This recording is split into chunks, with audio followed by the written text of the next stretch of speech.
I'm Tasha, and I grew up in a modest two-bedroom house with my parents, Tom and Sarah, and my younger sister, Ella.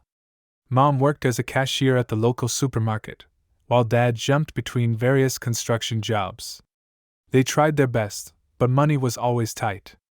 I remember the day I turned 16 like it was yesterday. Most kids my age were planning their sweet 16 parties or dreaming about their first car. I was filling out job applications at every restaurant within walking distance of our house.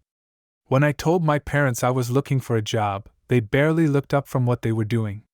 Mom just nodded and said, "Good, we could use the extra money around here." Dad didn't even bother to comment, as if it was the most natural thing in the world for me to start working. I got the job at Mario's that day.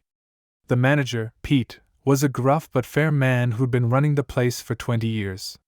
"You start tomorrow," he said after a brief interview. "Be here at 4 o'clock, and don't be late." That first paycheck felt like gold in my hands, but it didn't stay there long. Mom was waiting for me when I got home, hand outstretched. "We need to pay the electric bill," she said matter-of-factly, taking almost all of it. She didn't even leave me enough for school supplies.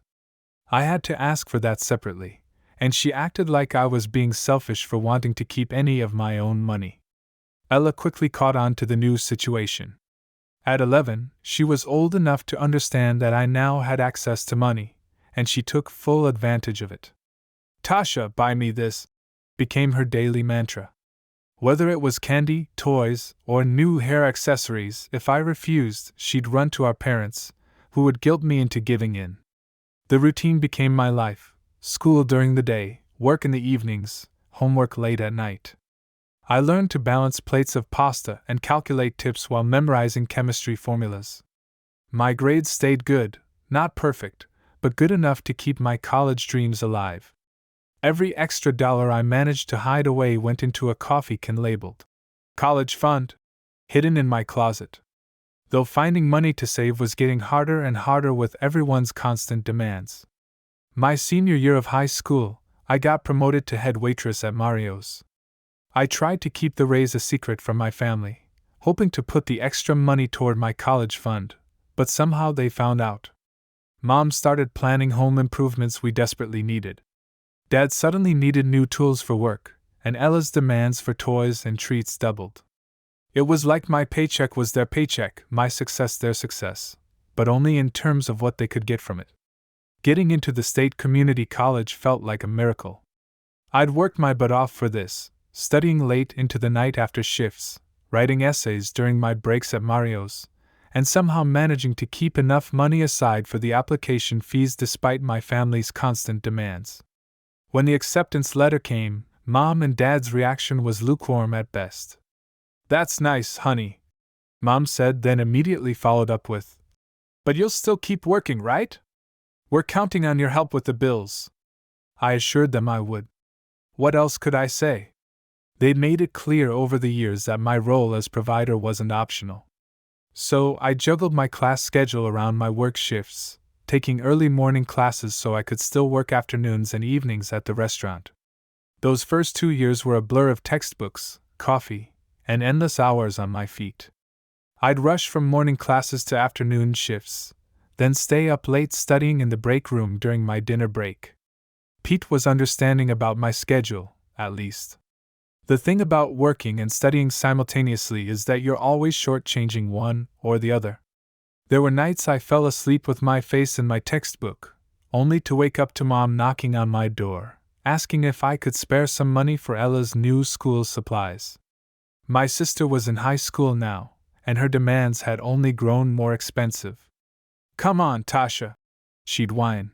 "Everyone has a smartphone these days.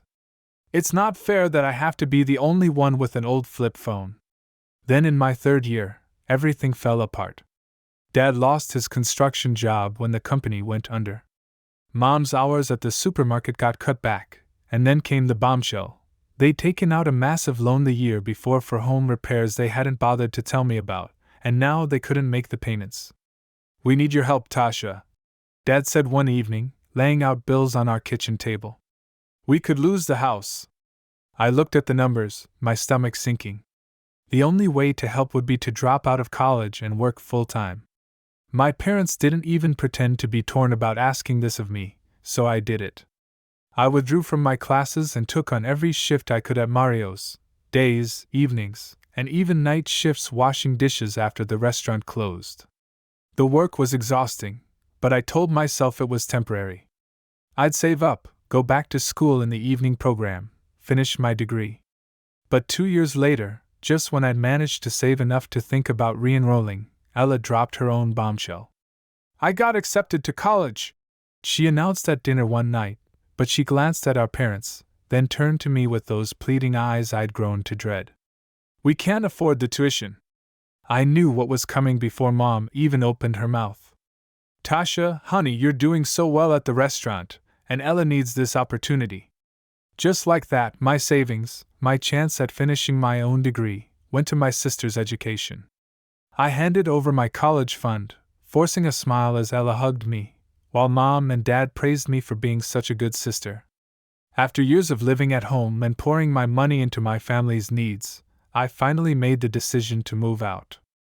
I found a small one-bedroom apartment across town, nothing fancy, but it was mine. Mom tried to guilt me about it, of course. "Why waste money on rent when you can live at home?" she asked, conveniently forgetting how much of my paycheck they'd been taking all these years. But I stood firm. I needed my own space, my own life. The apartment was small but peaceful. For the first time in years, I could come home after work and not immediately face demands for money or help with bills. Then Ella graduated from college, the education I'd paid for with my own dreams. I thought finally things would change. My sister had her degree, my parents' loan was mostly paid off, and I could focus on my own education again. I should have known better. "Tasha, we need to talk," Mom said during one of our family dinners. She was using that tone that always meant someone needed money. "Your sister's getting married." Ella flashed her engagement ring, a diamond that probably cost more than I made in 3 months. "Isn't it wonderful? Jake proposed last week." "That's great," I managed, already seeing where this was heading. "The thing is," Dad jumped in, "weddings are expensive these days, and Jake's family is quite well off. We need to make sure everything is up to their standards." And just like that, my savings were spoken for again. I spent the next 6 months working double shifts, helping to pay for Ella's dream wedding, flowers, dress, venue, catering. The cost kept piling up, and somehow I was expected to cover a large chunk of it. After the wedding, I made a decision. I started saving again, but this time I kept quiet about it. I'd learned my lesson over the years. Any mention of my savings would trigger a sudden crisis that only my money could solve. Like clockwork, every few months my parents would call with an emergency. "The roof is leaking, the car needs replacing, the basement is flooding." Each time, they'd remind me how unimportant my own education was. They had no idea that I was already enrolled in the correspondence program at the state college.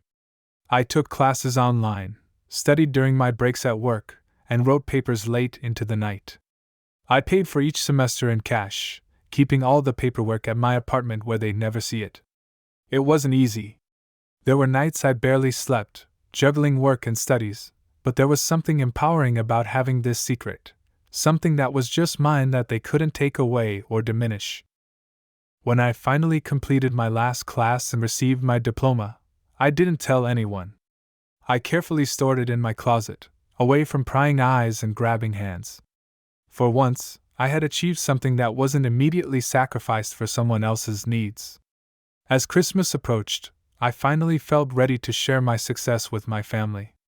I'd been keeping 2 big secrets: my college diploma and my new position as manager at El Chateau, the most exclusive restaurant in the city. I'd worked my way up from waiting tables at Mario's, and now I was running a place where people waited months for a reservation. I wrapped my diploma in beautiful silver paper with a red bow. In my head, I kept rehearsing how I'd tell them about my job. I imagined their surprised faces, maybe even some pride. After all these years of them treating my restaurant work as something temporary and beneath me, I wanted to show them what I'd achieved. They'd have to be proud now, I told myself, straightening the bow for the 100th time. Mom and Dad will finally see that I made something of myself, and Ella, well, maybe she'll finally see me as an equal. Then came the phone call that changed everything. It was a week before Christmas when my phone lit up with Mom's number. I answered with a smile, thinking about how perfect it would be to share my news during the holiday dinner. "Hi, Mom. I was just thinking about Christmas." "Oh, about that." She cut me off, her voice oddly distant. "We're not having Christmas at our house this year. Ella's hosting." My smile faltered a bit, but I caught myself. "That's fine. What time should I?" "Actually, you don't need to come," she said. Her words hit me like a slap. "It's going to be, well, it's just better if you don't come this year." "What?" "Mom, what are you talking about? It's Christmas. I'm family." Click. She hung up, just like that. I stared at my phone in disbelief. My mother had just uninvited me from Christmas, and hadn't even given me a reason. My hands were shaking as I scrolled to Ella's number. Something didn't feel right about this whole situation, so I opened my voice recorder app before making the call. "Hello?" Ella's voice was cold, nothing like the sweet tone used when asking me for money. "Ella, what's going on? Mom just told me I'm not invited to Christmas." "Oh," she sighed dramatically. "I asked them to tell you. I guess they were too soft to do it properly." "Tell me what exactly?" "Look, Tasha, this isn't going to be like our usual family gatherings. I've invited some very important people, Jake's business associates, my college friends, some of our more successful relatives. Everyone coming has made something of themselves." My throat tightened. "And I haven't? Well, let's be honest," she said with a laugh that made my blood boil. "You couldn't even finish college. You're still waiting tables and washing dishes at that little restaurant. It would be awkward trying to explain you to everyone. I mean, all my guests have degrees, successful careers, there's somebody. It would be embarrassing having to introduce my waitress sister who couldn't even graduate." I gripped my phone tighter. The beautifully wrapped diploma on my table seemed to mock me from across the room. "You're nothing but a loser," Ella continued, her voice dripping with contempt. "Always have been, always will be. Do you know how embarrassing it is to have a sister like you? When my friends ask what my sister does, I have to tell them you're a waitress. A waitress at your age." I sat there, phone in one hand, the voice recorder running, capturing every cruel word. The diploma on my table seemed to pulse with each insult. But I let her keep talking. She was finally showing her true colors, and I wanted to capture every shade. "I talked to Mom and Dad about the guest list," she went on, clearly enjoying herself. "We've only invited the relatives worth knowing. You know, Aunt Margaret with her real estate empire, Uncle James who owns that tech company, the ones who actually made something of themselves." "The rest of the family?" I asked, keeping my voice steady. She laughed, actually laughed. "Those losers? Please! They're just like you. Worthless nobodies who never amounted to anything. We don't need people like that at my party. It would bring down the whole atmosphere." The more she talked, the more my hurt transformed into anger. This was the sister I'd sacrificed everything for, my education, my savings, my dreams. The sister who'd taken and taken and taken, and now had the nerve to call me worthless. "Although," she said with fake thoughtfulness, "I suppose I could invite you in one capacity. We do need someone to serve drinks, after all. That's what you're good at, right? Know your place, Tasha. Some people are meant to serve, and others are meant to be served." That was it. Something snapped inside me. But instead of exploding, I felt an eerie calm settle over me.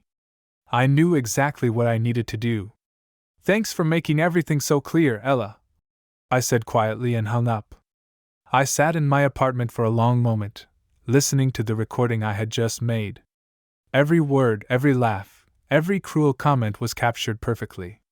I looked at my diploma again, and suddenly I knew how this was going to play out. I rewrapped the diploma carefully, making sure the box looked perfect. Then I got dressed in my best outfit, the one I wore to management meetings at El Chateau. No more waiting tables for me, but Ella didn't know that. The drive to her house took 20 minutes.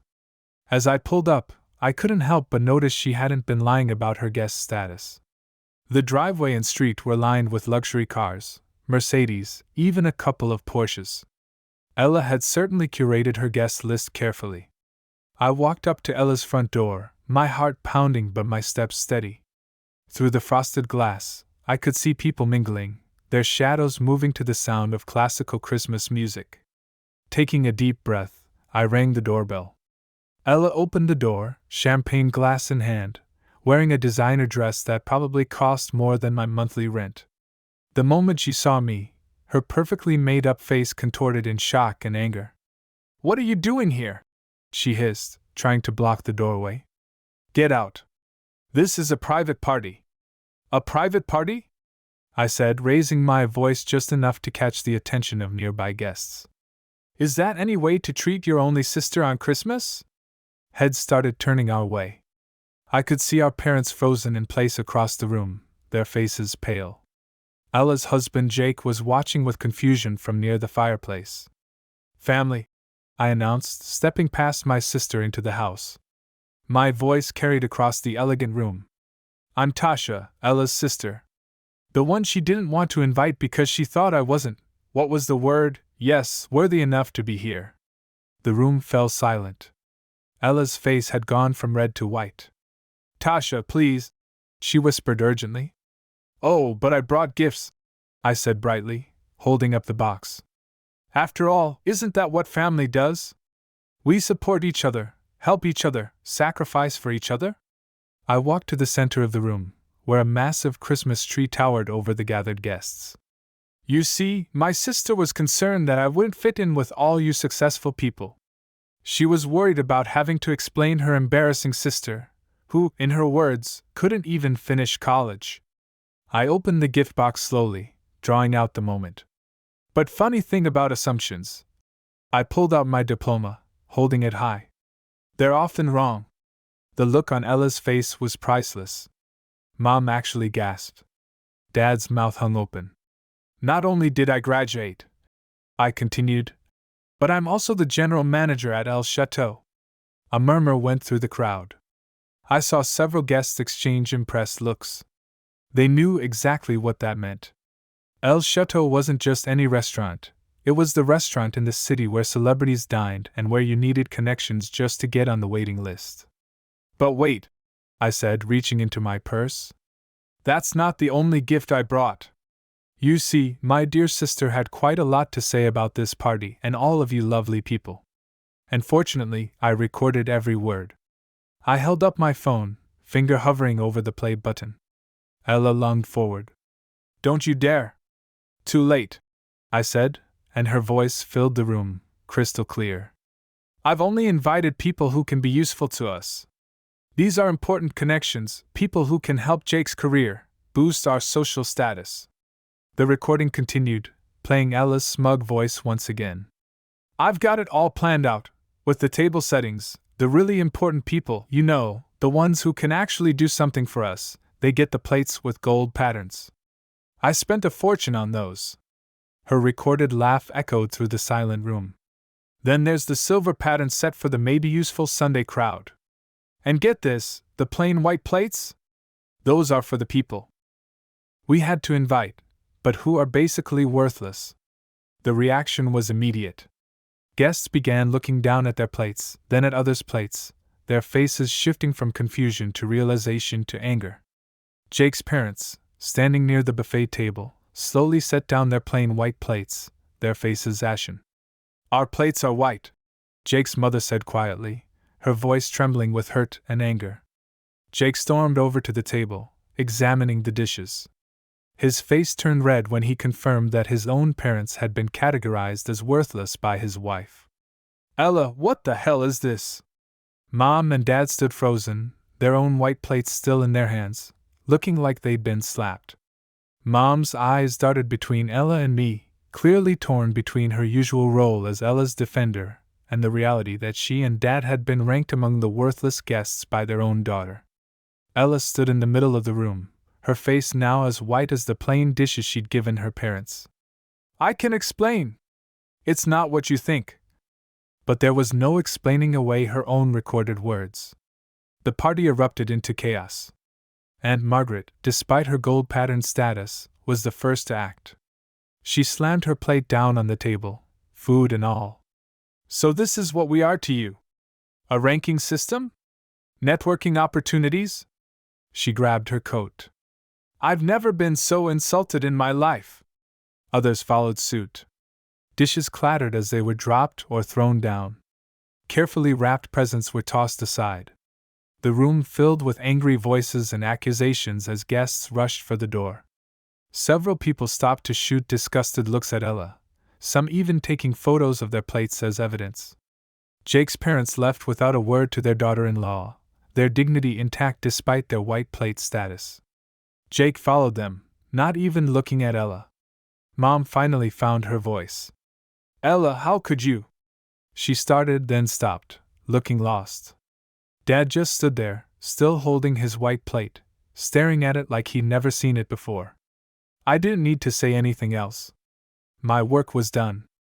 Merry Christmas, everyone, I said quietly and walked out. When I got home, I uploaded the recording to my social media page. I tagged all our relatives and added a simple caption. Here's why some of you weren't invited to Ella's Christmas party. Apparently, you're not important enough. The comments started rolling in immediately. Aunt Susan, I can't believe this. After we helped pay for her wedding? Uncle Tom, so this is what little Ella really thinks of her family? Disgusting. Cousin Rachel, now we know why we weren't worthy of an invitation. Your sister's true colors are showing. Tasha, it's been 6 months since that Christmas party, and the fallout has been exactly what you'd expect when someone's true nature is exposed to everyone they know. Ella's carefully constructed social network crumbled like a house of cards. Not a single relative from either side of the family wants anything to do with her anymore. Even at family gatherings I hear about through the grapevine, she's notably absent. Her marriage is hanging by a thread. Jake moved out 3 months ago, unable to get past how she'd humiliated his parents. White plates, he reportedly said during one of their arguments. You gave my parents white plates and my boss gold ones. Who does that?